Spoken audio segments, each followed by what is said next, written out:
Hello friends, welcome to Kalyani சுலகம். இன்றைக்கி இந்த வீடியோவில் இட்லிக்கு சைட் டிஷ்ஷாக சூப்பரான டேஸ்டியான கொத்தமல்லி தழை சட்னி அரைச்சி காமிக்க போகிறேன். இதனுடைய கலரே அப்படியே இன்னும் 2 இட்லி எக்ஸ்ட்ராவாக சாப்பிட்லாமான்னு சொல்லிட்டு தோணும். சரி வாங்க செய்ய ஸ்டார்ட் பண்ணலாம். அதுக்கு முன்னாடி நம்ம சேனலை இன்னும் சப்ஸ்கிரைப் பண்ணாமல் பார்த்துட்டு இருந்தீங்கன்னா சப்ஸ்கிரைப் பண்ணிக்கோங்க. கூடவே பெல் பட்டன் இருக்கும், அதை ப்ரெஸ் பண்ணி அதில் ஆல் ஆப்ஷனில் கிளிக் பண்ணிக்கோங்க. மறக்காமல் லைக் அண்ட் ஷேர் பண்ணுங்கள். ஒரு கத்தை கொத்தமல்லி தழை எடுத்திருக்கேன். அதை அப்படியே பொடி பொடியாக கட் பண்ணிவிட்டு க்ளீன் பண்ணி எடுத்து வச்சுருக்கேன். கூடவே பார்த்திங்கன்னா கடலைப்பருப்பு, உளுத்தம்பருப்பு, தேங்காய், பச்சை மிளகாய், பூண்டு, இஞ்சி இது எல்லாத்தையும் ரெடியாக எடுத்து வச்சுருக்கேன். இப்போ ஸ்டவ் ஆன் பண்ணி கடாய் வச்சுக்கலாம். எண்ணெய் சேர்த்துக்கலாம். எண்ணெயில் கெட்டி பெருங்காயம் கொஞ்சமாக சேர்த்து பொரிய விட்டுக்கலாம். 1 ஸ்பூன் கடலைப்பருப்பு, 1 ஸ்பூன் உளுத்தம்பருப்பு சேர்த்து சிவக்க விட்டுடலாம். இது கூடவே இஞ்சி, பூண்டு, பச்சை மிளகாய் இதை சேர்த்து லைட்டாக வதக்கிக்கலாம்.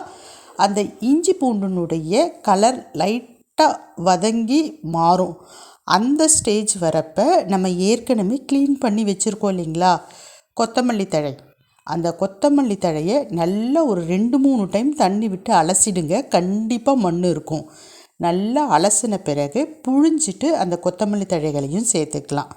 சேர்த்துட்டு நல்லா வதக்கிக்கிங்க. ஒரு 2 நிமிஷத்துலேயே நல்லா வதங்கிடும். நம்ம முதல்ல சேர்க்குறப்ப நிறைய இருக்கா மாதிரி இருக்கும். வதங்கிடுச்சுன்னா நல்லா சுருங்கிடும். கடைசியாக தேங்காய், புளி சேர்த்துக்கலாம். இது 2ம் சேர்த்த பிறகு ஸ்டவ்வில் ரொம்ப நேரம் வச்சுருக்கணும்னு சொல்லிட்டு அவசியம் இல்லை. சும்மா லைட்டாக ஒரு வதக்கல் கொடுத்துட்டு ஸ்டவ்வை ஆஃப் பண்ணிடலாம். இப்போ இது எல்லாமே நல்லா ஆறணும்.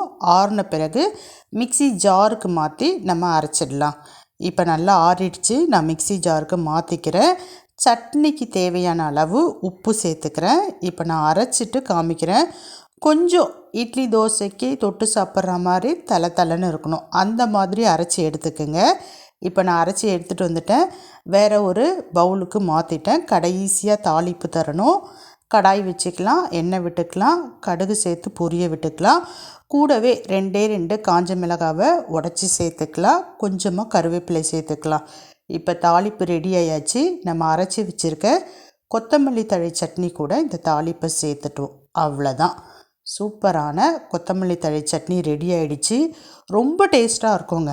ஆர்டினரி கார சட்னியை விட இந்த க்ரீன் சட்னி ரொம்ப டேஸ்ட்டாக இருக்கும். அதுவும் சூடான இட்லி கூட இந்த கொத்தமல்லி தழை சட்னி வச்சு சாப்பிட்றப்ப எத்தனை இட்லி சாப்பிட்றோம் அப்படின்றதே நம்ம மறந்துடுவோம்.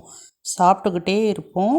ரொம்ப டேஸ்ட்டாக இருக்கும். ட்ரை பண்ணி பார்த்துட்டு எப்படி இருக்குது அப்படிங்கிறத மறக்காமல் கமெண்ட் செக்ஷனில் சொல்லுங்கள். நம்ம சேனலை சப்ஸ்கிரைப் பண்ணாமல் பார்த்துட்டு இருந்தீங்கன்னா தயவு செஞ்சு சப்ஸ்கிரைப் பண்ணிக்கிங்க. இப்போ நான் கிளம்புறேன். பாய்.